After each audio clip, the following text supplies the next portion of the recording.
Sir కంబ్యాక్‌లో అందరిని వెళ్లి కలుస్తున్నారు. మంచిగా మాట్లాడుతున్నారు. ఐ థింక్ బ్రహ్మానందం గారు ఒక్కరిని కలాలని. ఆయనతోన్న మీకున్న బాండ్. ఆయన ఆ సినిమాకి భాగ్యరాజ్ గారు బ్రహ్మానందం గారు నాకు నేనంటే చాలా ఇష్టం. చాలా చాలా ఇష్టం అండి. అంటే మీకు చెప్తాను ఇప్పుడు అది కూడా అండి. ఓకే. నేను డైరెక్టర్‌ని అవ్వడానికి కారణం కూడా బ్రహ్మానందం గారు వస్తా ఉందండి.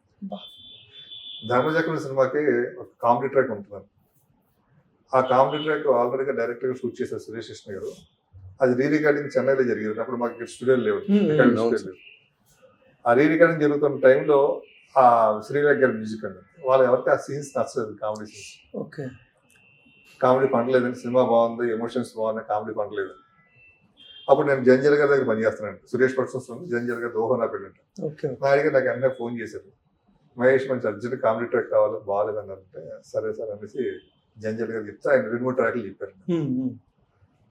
వెంటనే నేను నాయుడు గారికి ఫోన్ చేస్తాను. జంజల్ గారు ట్రాక్లు చెప్పేసి ఒక ట్రాక్ బాగుంది సార్ అది తెగ ఎంజాయ్ చేస్తాను. మన కథ కూడా కనెక్ట్ పెట్టుకున్నాను. కనెక్టివిటీగా ఉంటుంది సార్ అలాగే ఈవీఎస్ పేపర్ ద్వారా. వెంటనే నాయుడు గారు వచ్చేసారు. మధ్యాహ్నం 11 గంటలకు ఎలా వచ్చేసారు. వచ్చేసి కథ విని ఓకే చేసుకుని షూటింగ్ ఇమ్మీడియట్గా షూటింగ్ పెట్టండి.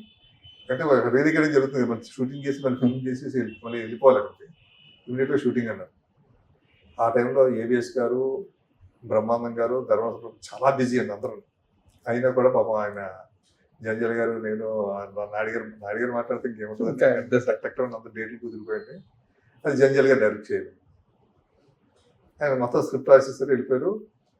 రేపు షూటింగ్ కనుక ముందు రోజు నుంచి ఆయన ఒంట్లో బాగాలేదు. జంజల్ ఫీవర్ తగ్గిపోతుంది కదంటే మార్నింగ్ ఇంకా ఎక్కువగా ఉంది.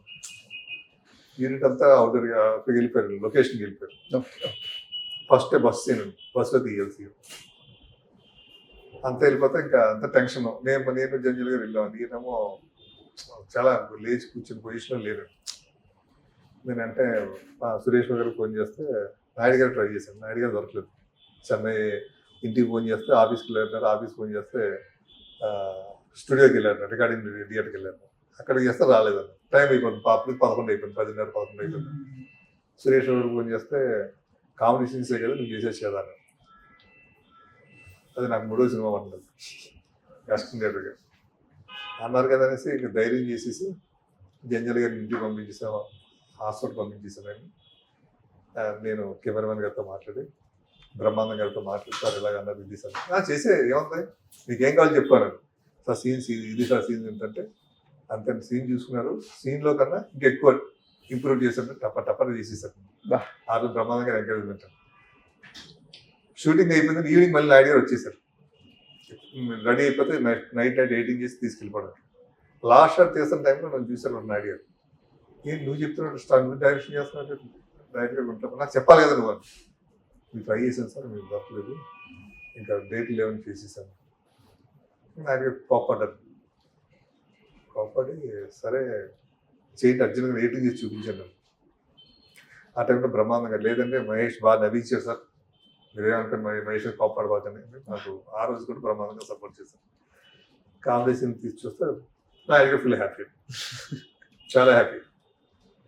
ఆ తర్వాత బ్రహ్మాండంగా ఇప్పుడు నా ఈ సినిమా కూడా బ్రహ్మాండం గారు ప్రత్యక్షంగా కాకపోయినా పరోక్షంగా సినిమా సపోర్ట్ చేశారు. ఈ సినిమాలో వాయిస్ పవర్ ఉంటుంది. వాయిస్ పవర్ ఉంది సినిమాలో.